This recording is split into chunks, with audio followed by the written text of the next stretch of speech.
Good morning student. Actually differential इक्वेशनचा एक topic राहिला होता. 6.6 मध्ये नाही का वर्ड प्रॉब्लेम्स आहे, बॅक्टेरिया असो, टेम्परेचर ऑफ बॉडी असो किंवा अजून कोणत्या प्रकारचे आहे, डीके ते डिसइंटिग्रेशन, अमाऊंट ऑफ सबस्टन्स असो किंवा पॉप्युलेशन असो. तर ते 4 न्यूमेरिकल घेऊ आपण, कारण त्याच्यावरच ते पूर्ण एक्झरसाइज डिपेंड आहे. अप्लिकेशन कारण एखादी बोर्डामध्ये आला तर नेमकं तेवढंच लक्षात राहते विद्यार्थ्यांच्या की सरांनी तो भाग सोडला होता किंवा तो स्किप केला होता. त्याच्यामुळे आपण एक एक न्यूमेरिकल पूर्ण घेऊ. बघा स्टुडंट, आता जो पहिला क्वेश्चन आहे तो बॅक्टेरियाचा आहे. याच्यामध्ये तुम्हाला फॉर्म्युलेशन पण स्वतःच करायचं आहे आणि कॅल्क्युलेशन पण तुम्हाला स्वतःच करायचं आहे. तर सर्वात आधी तुम्हाला फॉर्म्युलेशन बघा कसं करायचं आहे. X B the number of bacteria. लक्ष द्या, हे बघा फॉर्म्युलेशन तुम्हाला number of bacteria at time T, कळलं ना. त्यानंतर इथे dx बाय dt ते पण मेन्शन करायचं आहे ना. बी द रेट ऑफ बॅक्टेरिया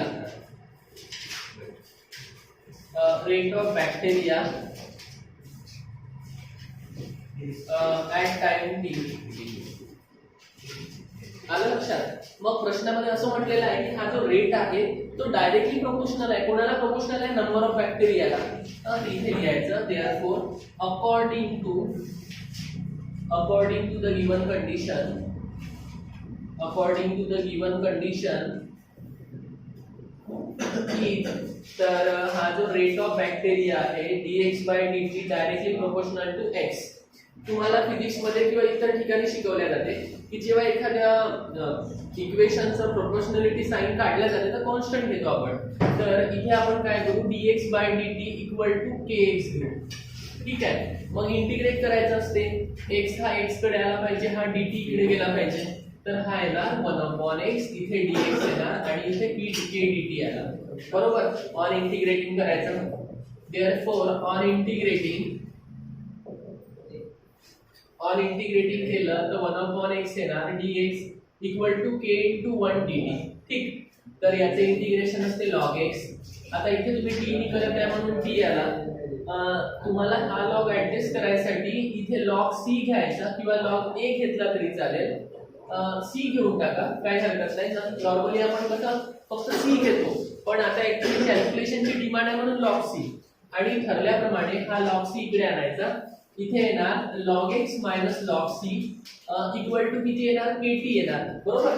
तुम्हाला log चे फॉर्म्युले माहिती आहे ना, log a minus log b म्हणजे log ab असतो.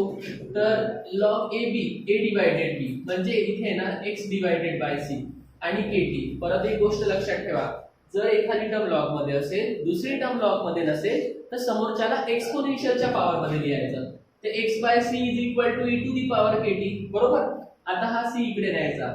Therefore c x equal to e to the power c into e raised to power kt. Equation number 1. तुम्हाला सांगतो सगळ्यात महत्त्वाचं इक्वेशन हेच आहे. मध्यंतरी तुमच्या 1-2 स्टेप कमी जास्त झाल्या, पण तुम्ही हे इक्वेशन बरोबर आणलं तुमचे मार्क जाणार नाही. 1-2 स्टेप चालतात असं मागे पुढे होऊ शकतात. हे इक्वेशन एकदम पक्क लक्षात ठेवा की बॅक्टेरियाचा क्वेश्चन आला तर याच प्रकारे तुम्ही व्हेरिएबल वेगळा घेऊ शकता, पण पॅटर्न हाच राहील. आलं लक्षात. आता तुम्हाला हा क्वेश्चन सॉल्व्ह करायचा आहे. तुम्हाला आता हे लक्षात आलं असेल की x be the number of bacteria at time t, dx by dt be the rate of bacteria at time t. According to the given condition rate is proportional to the number of bacteria. Proportionality constant काढायसाठी k घेतला, मग x dx कडे आला की dt k कडे गेला. On integrating केलं, log आला. ऍडजस्ट करायसाठी log c घेतला, log a minus log b वापरला. हे सगळं तुम्हाला करायचं आहे. आता बघा क्वेश्चन मध्ये त्यांनी म्हटलं in a certain culture of bacteria there are the rate of increase is proportional to number of bacteria. ते पण झालं. त्यांनी म्हटलं it is found that the number double in 4 hour. तुम्हाला सांगतो आता ऐका, एकदम ठरलेल्या स्टेप आहे. पहिली स्टेप काय असते, t ची व्हॅल्यू 0 घ्यायची. का? तुम्हाला c काढायचा आहे. नंतर हे इक्वेशन तुमच्या कामाचं आहे. त्यांनी म्हटलं आहे डबल होणार आहे, ते डबल आताच कामाचं नाही जोपर्यंत c निघत नाही. तर तुम्ही आधी c फाइंड आउट करायचा. हे मी हे ऍक्च्युअली इरेज करत नाही, कारण आपल्याला हे वाचल्याशिवाय कॅल्क्युलेशन होणार नाही, म्हणून मी इथला पोर्शन डिलीट करतो. ठीक आहे. तुम्हाला वाटल्यास असं संभ्रम होईल तर असा एरो ठेवा. इथे लिहायचं वेन. त्यांनी मेन्शनच नाही केलं आहे की जेव्हा टी ची व्हॅल्यू 0 असते तर काय होते बॅक्टेरियाचं. आपण काय करायचं x not that is x0 मग इक्वेशन 1 मध्ये पुट करायचं. इक्वेशन 1 मध्ये पुट केलं तर x0 येणार, x ची व्हॅल्यू इथे येणार c e raise to power k into 0 म्हणजे c e raise to power 0 म्हणजे c into 1 म्हणजे हा झाला c. तुम्ही म्हणू शकता c x0 आला. हे आता तुम्ही लक्षात ठेवा e raise to power 0 is equal to 1. तुम्हाला सगळ्यात न्यूमेरिकल मध्ये हे येणार. आता हे कुठे पुट करायचं, हे इक्वेशन 1 मध्ये पुट करायचं. इक्वेशन 1 मध्ये पुट केलं की तुम्हाला इक्वेशन 2 मिळतो.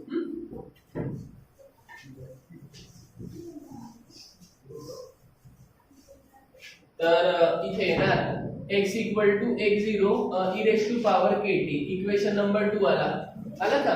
आता काय करायचं आहे, आता तुम्हाला ते कंडिशन वापरायचे. त्यांनी म्हटलंय नंबर डबल इन 4 आवर. तर इथे घ्यायचं वेन x इक्वल टू आता टाइम म्हटलंय 4 आवर, तर म्हणजे तुम्हाला पहिले टाइम मेन्शन करायचा 4 आवर्स आणि x इक्वल टू 2x0 बरोबर.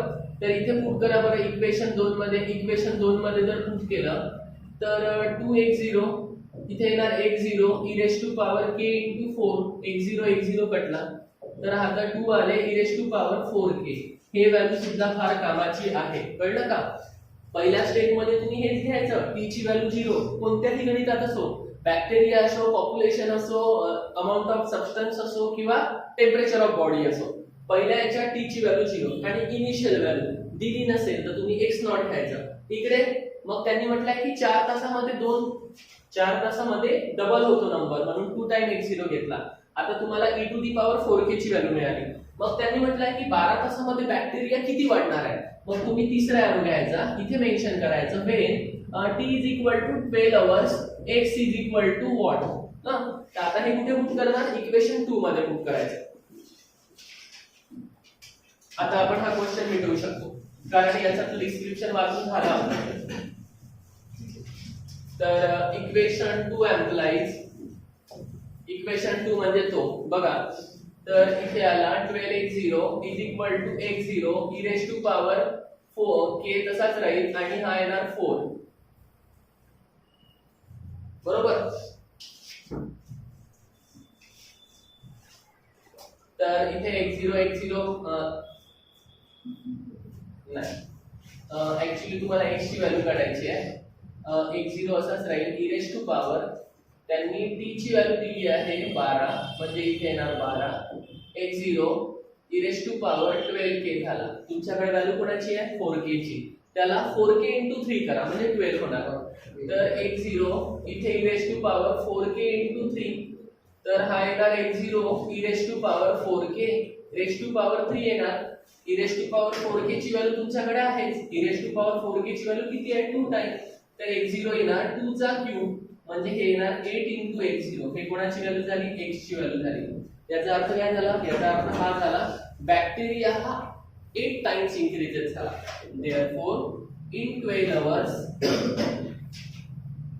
Bacteria increases 8 times. स्टुडंट अशा प्रकारे 4 मार्कचा न्यूमेरिकल सॉल्व्ह करायचा. अशीच कॅल्क्युलेशन यायला पाहिजे. एखादी दुसऱ्या कॅल्क्युलेशन मागे पुढे झाले तरी चालते पण दर्जा हाच असायला पाहिजे. आता दुसरा न्यूमेरिकल आपण घेऊ पॉप्युलेशनचा. त्याच्यामध्ये त्या एक्सरसाइज मध्ये 3 पॉप्युलेशनचे न्यूमेरिकल आहे, 2 बॅक्टेरियाचे आहे. त्याच्यातला एक बॅक्टेरिया घेतला, दुसरा तुम्ही असा सोडवा तो पण तुम्हाला सहजरित्या येऊन जाईल, कळलं.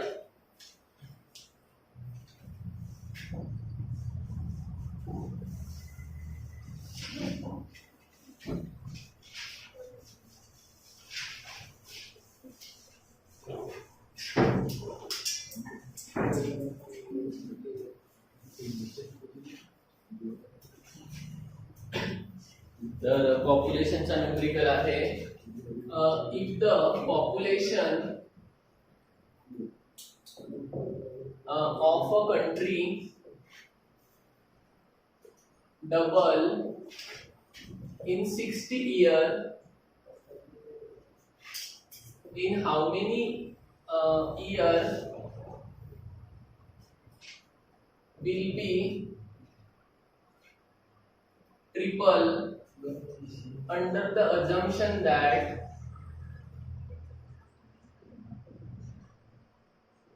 60 assumption that the rate of increase is proportional to number of inhabitants. Question mark तुम्हाला नंबर व्हॅल्यू दिली आहे log 2 ची व्हॅल्यू 0.6912 log 3 ची व्हॅल्यू आहे 1.0986. ठीक आहे बघा हा पण क्वेश्चन फार महत्त्वाचा आहे. पेपर मध्ये आला तर 4 मार्काला देणार, 2 ला नाही 3 ला पण नाही.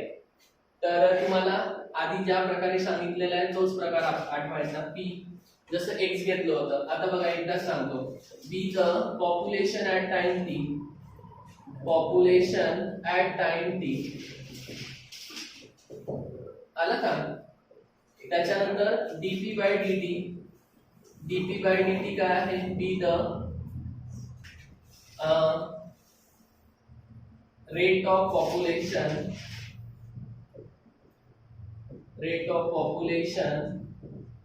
at time t. आलं का. pb the population at time t, dp by dp the rate of population at time t. तुम्हाला प्रश्नामध्ये सर्वकडे एकच कंडिशन दिली आहे. according to the given conditions is काय कंडिशन आहे की हा जो dp by dt आहे तो डायरेक्टली प्रोपोर्शनल राहणार, कोणाला p ला राहणार. आता जे केलं तेच करायचं आहे, प्रोपोर्शनॅलिटी साइन काढायचा, केला व्हायचा. तर इथे ना dp by dt is equal to kp. तर हा p इकडे आणायचा बरोबर. तर हा झाला 1/p. इथे ना dp equal to k dt. ठीक, याला ऑन इंटिग्रेटिंग करायचं. ऑन इंटिग्रेटिंग करणार, ऑन इंटिग्रेटिंग जर केलं तर इथे येणार 1/p dp. हा k बाहेर काढायचा, इथे येईल 1 dt. आलं का लक्षात. तर हा येणार log p equal to kt. आणि मागच्या क्वेश्चन मध्ये जसं ऍडजस्टमेंट साठी log c घेतलं, इथे सुद्धा log c घ्यायचा. हा log c इकडे आणायचा. तर हा झाला log p minus log c equal to kt. ठरलं. इथे log a by b चा फॉर्म्युला वापरायचा, p by c is equal to kt आला. कळलं. तर हा झाला. तुम्हाला log हटवायचा आहे तर समोरच्याला e च्या पॉवर मध्ये लिहा आणि हे आन्सर आलं. हे इकडे p equal to c into e raised to power kt. आलं का लक्षात. तर हे p चं आन्सर झालं. आता तुम्हाला डोक्याने काम करायचं आहे. जसं आपण तिकडे सिम्प्लिफाय केलं तसंच इकडे सिम्प्लिफाय करायचं आहे. याला मी इक्वेशन नंबर 1 देतो. आपल्याला इनिशियली गोष्ट माहिती आहे की जर तुम्हाला प्रश्नामध्ये इनिशियली डाटा नसेल तर t ची व्हॅल्यू 0, p ची व्हॅल्यू p0 हे प्रोसेस आहे. तर आता आपण स्टार्ट करूया.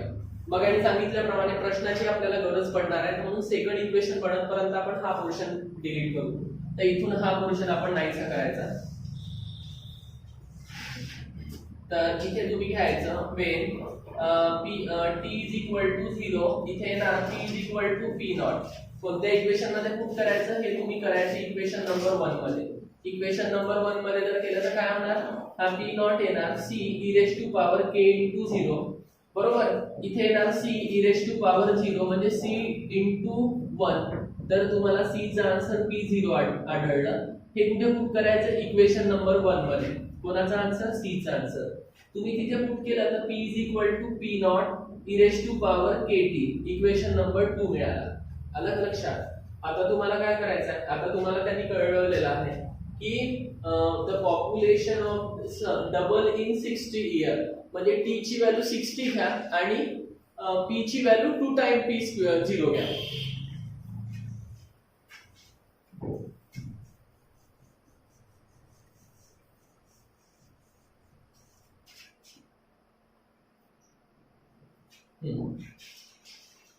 तर therefore इथे arrow घ्यायचा when t is equal to 60 years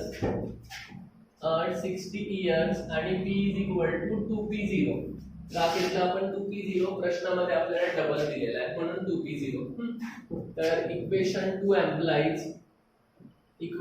employees जर झाला तर काय येणार, हा इथे 2p0 येणार आणि इकडे काय येणार, इकडे p0 तसाच राहणार.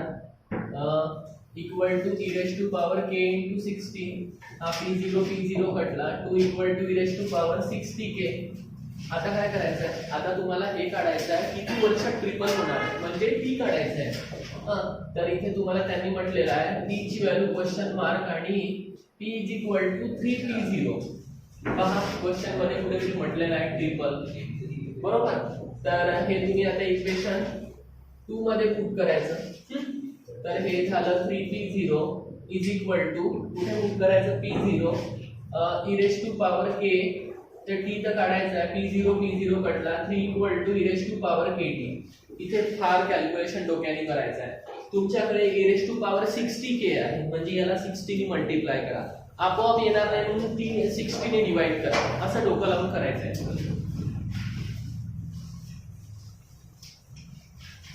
या व्हॅल्यूची गरज पडणार आहे.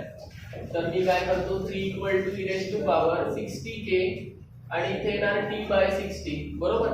तर याला असं लिहायचं e to the power 60k raise to power t by 60. तर हे येणार 60k ची व्हॅल्यू किती आहे, 60k ची व्हॅल्यू 2 आहे, 2 रेज टू पॉवर 60. इथे येणार 3. हे सिम्प्लिफाय होऊ शकणार नाही जर आपण याला लॉग नाही घेतला दोन्ही साइडला, म्हणून मी इथे काय करतो, इथे लिहितो taking log on both side, बरोबर. तर हा येईल log 3, इथे येणार log 2 raise to power t by 60. हा इकडे येणार t बाय 60, इथे येणार log 2 आणि इथे येणार log 3, बरोबर. याला आता सिम्प्लिफाय करा. तर log 3 ची व्हॅल्यू आपण आता करू आहोत. तर एक काम करा, हा log 3 इकडे आणा, हा 60 पण इकडे आणा. तर मला वाटतं t चा आन्सर येणार 60 into log 3 upon log 2. कळलं का. तर आता हा 60 झाला, log 3 ची व्हॅल्यू किती आहे, 1.0968 किती आहे, 986. याची व्हॅल्यू किती आहे, 0.6912. बघा आता याला तुम्ही साधारण डिवाइड करा की कसं डिवाइड करा, तुमचा आन्सर येणार आहे 95.4 इयर्स. कळलं का. हे डिव्हिजन करायचं काम तुम्हाला आहे. पॉइंट नंतर 4 डिजिट आहे, इकडे पण पॉइंट नंतर 4 डिजिट आहे, डायरेक्ट डेसिमल रिमूव्ह केला तरी चालेल. कसं करायचं तुम्ही करून टाका. आलं का लक्षात. तर हे झाले 2 न्यूमेरिकल. आता टेम्परेचर ऑफ बॉडी हा पण एक खूप महत्त्वाचा पोर्शन आहे. आता तो पण एक बघू आपण.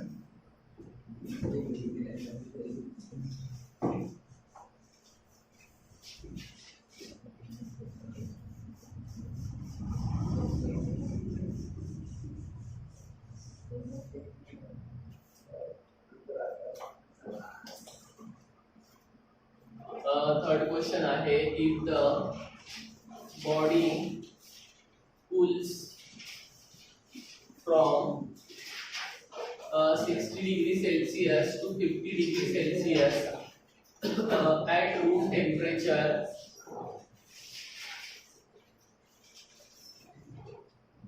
of 25 degrees Celsius in 30 minutes. Find the temperature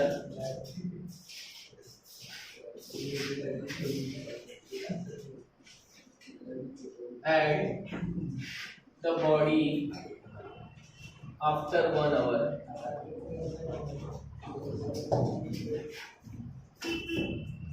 आलं का लक्षात. हे तुम्हाला सिम्प्लिफाय करायचं आहे. बघा इथे पण डेरिव्हेशन आधी फॉर्म्युलेशन करायचं आणि नंतर कॅल्क्युलेशन करायचं. तर सगळ्यात पहिल्यांदा तुम्ही इथे मेन्शन करायचं let theta. Theta be the temperature of a body at time t. त्यानंतर इथे येणार d theta by dt be the rate of temperature of the body, be the rate of temperature of the body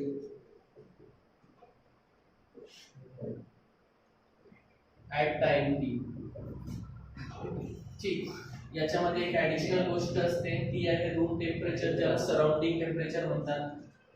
be the room temperature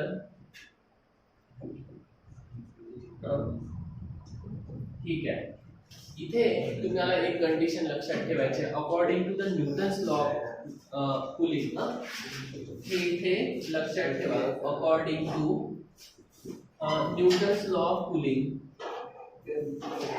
law of cooling is, काय असते Newton's law of cooling, d theta by dt directly proportional to theta minus theta 0. हे गरजेचं आहे हा. आणि आपलं ठरल्याप्रमाणे परत याला तुम्ही प्रोपोर्शनॅलिटी साइन काढायचं, तर इथे येणार d theta by dt is equal to minus k into theta minus theta 0. आलं लक्षात? आता इथे मायनस साइन का आलं ते पण लक्षात ठेवा. मायनस साइन येण्याचं कारण आहे, as time increases temperature of the body decreases. इथे लिहायचं here negative sign indicate that as time increases the temperature of body decreases.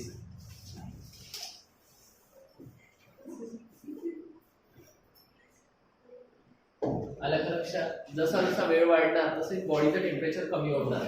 याला परत तुम्ही तोच फंडामेंटल वापरा. हे इकडे घेऊन या, हे इकडे घेऊन जा, जे तुम्हाला आधी करायचं होतं. इथे येणार 1 थीटा मायनस थीटा 0, इथे डी थीटा येणार मायनस के डी टी. जसं आधी इंटिग्रेशन घेतलं होतं, ऑन इंटिग्रेटिंग, बरोबर, ऑन इंटिग्रेटिंग जर केलं तर 1 थीटा मायनस थीटा 0, इथे येणार डी थीटा मायनस के बाहेर काढला तिथे डी टी. कळलं? आता याला इंटिग्रेटिंग करा. जसं आधी लॉग मध्ये आला तसं आता पण लॉग मध्ये येणार. ऑलमोस्ट सर्वांचे कॅल्क्युलेशन सेम आहे, फक्त इथे मायनस साइन का आलाय त्याचं डिस्क्रिप्शन पण आपण मेन्शन केलेलं आहे की का घेतलं मायनस साइन. तर इथे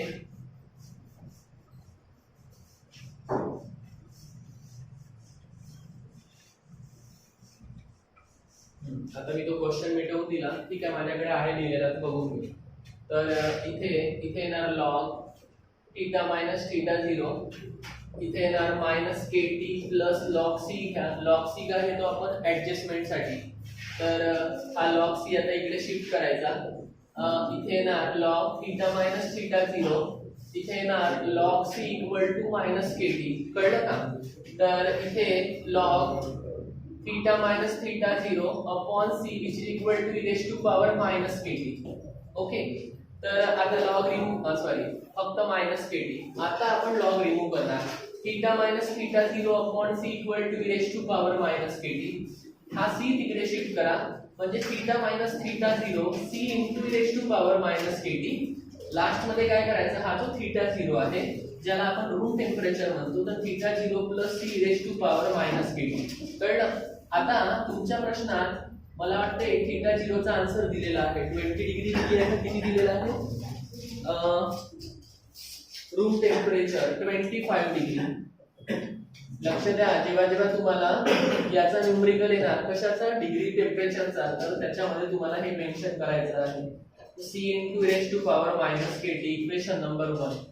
बघा, आधीच्या दोन न्यूमरिकल मध्ये तुम्हाला इतका वेळ नव्हता लागला इक्वेशन बनवायला. याच्यामध्ये थोडेसे वेगळे ऍडिशनल फंक्शन आहे, त्याच्यामुळे तुम्हाला एवढा वेळ लागला. आता तुम्ही एक एक कंडिशन घ्यायची, तेच इनिशियली टाइम 0 घ्यायचा आणि टेम्परेचर बघायचं. तर आता इथे दिलेलं आहे की if the body cool from 80 degree, ठीक, ते इथे मेन्शन करा. व्हेन टी इक्वल टू 0, थीटाचा आन्सर आहे 80 डिग्री. कळलं? ते तुम्ही कुठे पुट करायचे, इक्वेशन 1 मध्ये.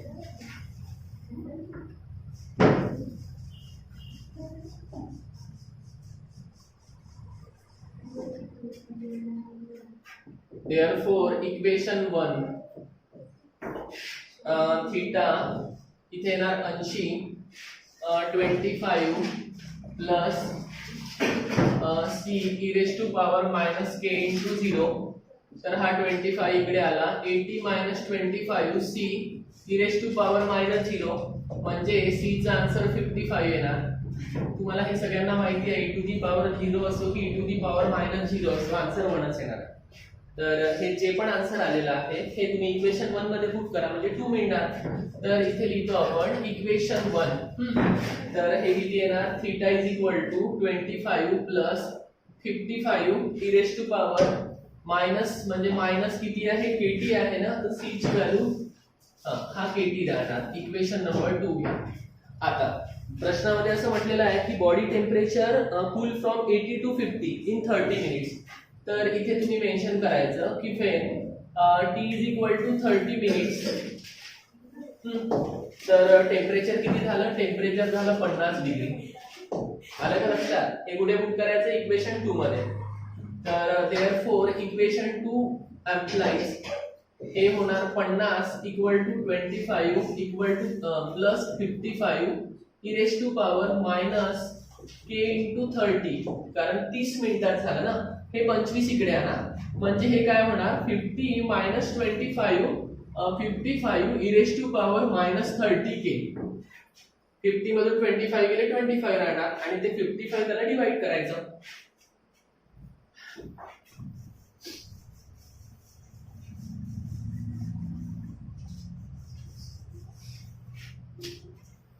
इथे येणार 25 equal to 55 e raise to power minus 30 k.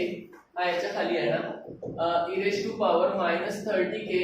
इथे येणार 25 अपॉन 55 5 इंटू 5 आणि इथे येणार 5 इंटू 11. हा 5 5 कटला, e raise to power minus 30 K. Minus 30 K is equal to 5/11. आलं लक्षात? हे झाला हा एक पार्ट. आता तुम्हाला लास्ट पार्ट काय म्हटलेला आहे, त्यांनी म्हटलेलं आहे की तुम्ही टेम्परेचर ऑफ बॉडी काढा, म्हणजे थीटाचा आन्सर काढा एका तासानंतर. तर इथे आधी मेन्शन करायचं when t is equal to 1 hour. बरोबर, 1 आवर म्हणजे किती आले, 60 मिनिट्स आले, म्हणजे थीटाचा क्वेश्चन मार्क येणार. कळलं? तर आता हे कुठे पुट करणार तुम्ही, हे सगळं पुट करणार इक्वेशन नंबर 2 मध्ये. आता कॅल्क्युलेशन फार रंजक आहे. बरोबर बघा, त्या इक्वेशन 2 मध्ये जर पुट केलं तर थीटाचा आन्सर काढायचा आहे 25 तसंच 55 तसंच e raise to power minus k. हे किती आहे, 60 आहे. त्याच्यापैकी आपल्याला 30 चा आन्सर दिला आहे, त्याच्यातलं 30 इकडे ऍड करा, मल्टिप्लिकेशन मध्ये 2 घ्या, म्हणजे 25 plus 55 e raise to power minus 30 k into 2 येणार. तर याचा तुम्ही स्क्वेअर करा. बरोबर का, म्हणजे तुम्हाला 5/11 पुट करता येईल. बरोबर, डोक्याने करायचं आहे.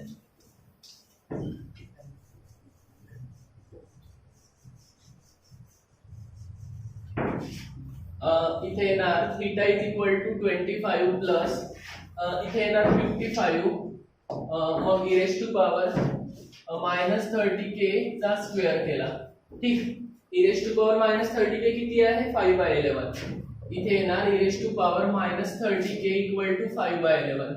तर हा आला 25 प्लस 55 5/11 चा स्क्वेअर. कळलं का? तर आता 25 प्लस 55 हा येणार 25/121. दोघांमधून 25 कॉमन काढा. इथे येणार 1 प्लस 55 अपॉन 121. तर याला तुम्ही क्रॉस मल्टिप्लाय करा. 25 इथे येणार 121 प्लस 55 अपॉन 121, म्हणजे हा झाला 25 इंटू 176 अपॉन 121. तुम्ही याला सिम्प्लिफाय करा तर तुम्हाला आन्सर येणार 36.30 डिग्री. म्हणजे याचा अर्थ म्हणू शकता की एका तासानंतर तुमच्या बॉडीचं टेम्परेचर 36 डिग्री राहील. आलं का लक्षात? टेम्परेचरचे तुम्हाला 2 न्यूमरिकल दिले आहेत. जसे इथे थीटाची व्हॅल्यू काढायला सांगितली आहे, तर नेक्स्ट क्वेश्चन मध्ये तुम्हाला टाइम काढायला सांगितलेला आहे. तर ते सुद्धा करा. एक सॉल्ड एक्झाम्पल आहे, एक एमसीक्यू आहे, असे 4 न्यूमरिकल आहे. 4 न्यूमरिकलची प्रॅक्टिस करा, तुम्हाला टेम्परेचरचा कोणताही न्यूमरिकल येऊन जाणार. आता एक लास्ट न्यूमरिकल घेऊ, अमाउंट ऑफ सबस्टन्स, ज्याच्यामध्ये डीके तेच म्हणतात ना, डिसइंटिग्रेशन. तर तशा प्रकारचं होईल.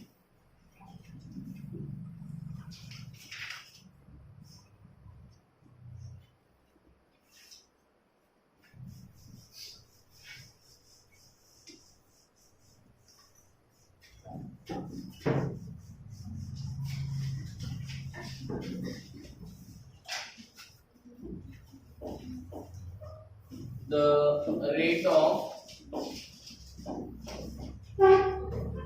decay of certain substance is directly proportional to the amount of substance amount present at that instant. Initially,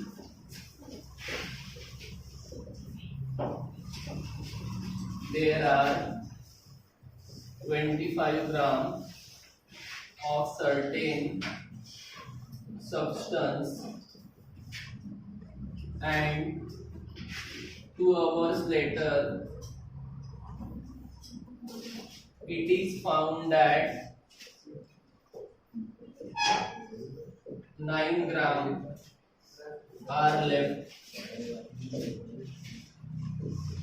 Find the amount left after 1 more hour.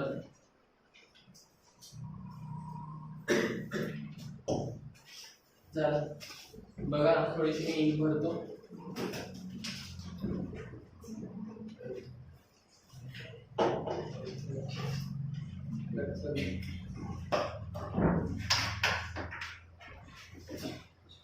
हा पण टेम्परेचर सारखा प्रश्न आहे. याच्यामध्ये पण तुम्हाला मायनस साइन येणार आहे, कारण जसा जसा वेळ वाढणार अमाऊंट कमी होत जाणार, म्हणून मायनस साइन. तिथे कसं होतं, जसा वेळ वाढणार तसं टेम्परेचर कमी होणार, म्हणून मायनस साइन. बऱ्याचदा कळलं पाहिजे, नाही तर मग कसं चबरायला तर कुणाला येते पण कळत नाही ते. बघा, तर पहिल्यांदा ते आपलं ठरलेलं इथे येणार x be the amount of substance at time t, be the amount of substance at time t. कळलं? आणि इथे येणार dx by dt, be the rate of substance at time t, be the rate of substance at time t. आता काय करायचं आहे, तुम्हाला according to condition नुसार रेट हा अमाऊंटला डायरेक्टली प्रोपोर्शनली असतो. तर इथे लिहायचं according to given condition, according to the given condition dx by dt directly proportional to x. बरोबर? आणि त्याचा डायरेक्शन साइन काढायसाठी, प्रोपोर्शनॅलिटी साइन काढायसाठी तुम्हाला मगाणी सांगितलं होतं, परत लिहून देतो, मायनस के येणार. तुम्हाला कोणी विचारलं त्याला सांगायचं negative sign indicate that as time increases amount decreases.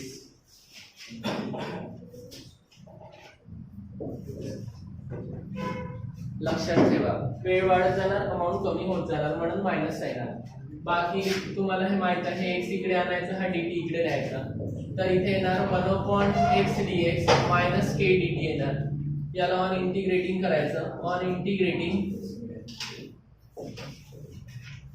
इथे येणार 1/x dx minus k into 1 dt.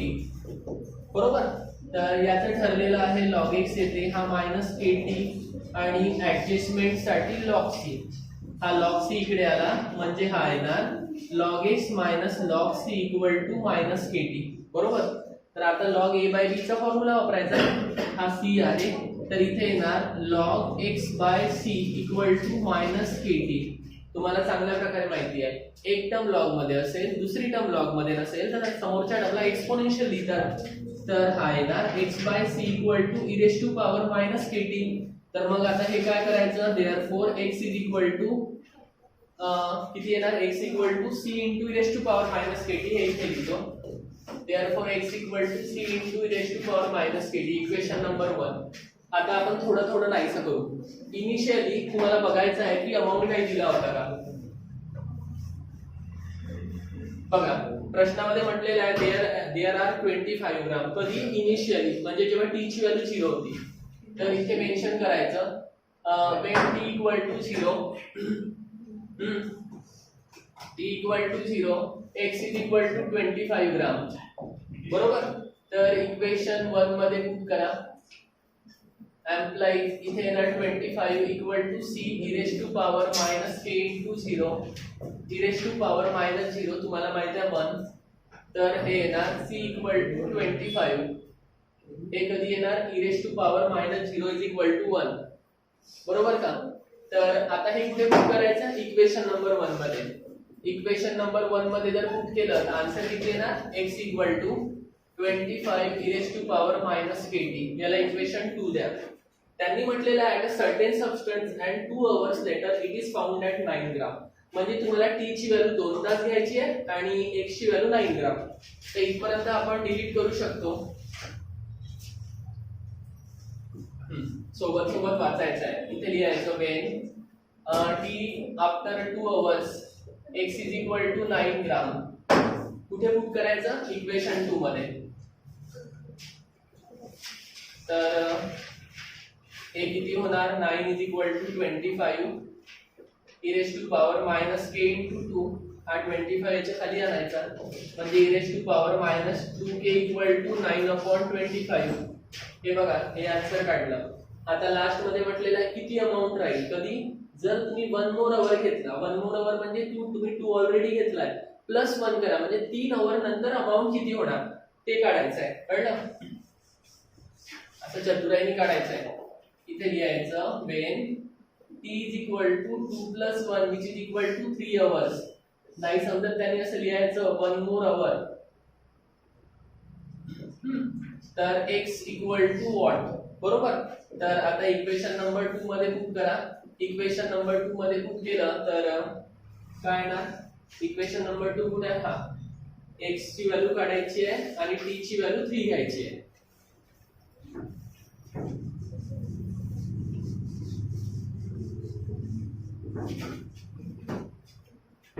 therefore x equal to 25 e raised to power minus k t ची व्हॅल्यू आहे 3 equal to 25 e raised to power minus 3k आता तुम्हाला पाहिजे -2k चा answer पहा 2 कसा आणायचा एक काम करा e raised to power minus k बाजूला हे 3 करा याला 2 नी मल्टिप्लाय आणि डिवाइड करा कोणाला k ला 25 e raised to power minus 2k इथे येणार 3/2 मी 2 नी डिवाइड मल्टिप्लाय केलं इथे येणार 25 e raised to power minus 2k raised to power 3/2 आला -2k चा आन्सर किती आहे 9/25 इथे मेन्शन करायचं 9/25 तर हे येणार 25 as it is 9/25 raised to power 3/2 आता 9 कुणाचा स्क्वेअर आहे 3 चा 5 कुणाचा आहे 2 चा 25 इथे येणार 3/5 चा स्क्वेअर आणि 3/2 हा 2 कटला इथे येणार 25 आणि 3/5 चा क्यूब करा आता याला सिंपलीफाय करा हे किती येणार 27 आणि 125 25 इथे येणार 127 आणि 125 25 1 जा 25 3 जा म्हणजे 27/3 तर तुमच्याकडे किती वाचलं क्वेश्चन पाहू द्या सॉरी इथे 5 ला येणार म्हणजे हे येणार एवढं लिहिलं तरी चालेल ग्राम किंवा तुम्हाला कॅल्क्युलेशनच करायचं असेल तर 5.4 पण येऊ शकते तेवढं करायची गरज नाही अशा प्रकारे तुमचं अप्लिकेशन ऑफ डिफरन्शिएशन संपलं बाकी पोर्शन आपण उद्या घेऊया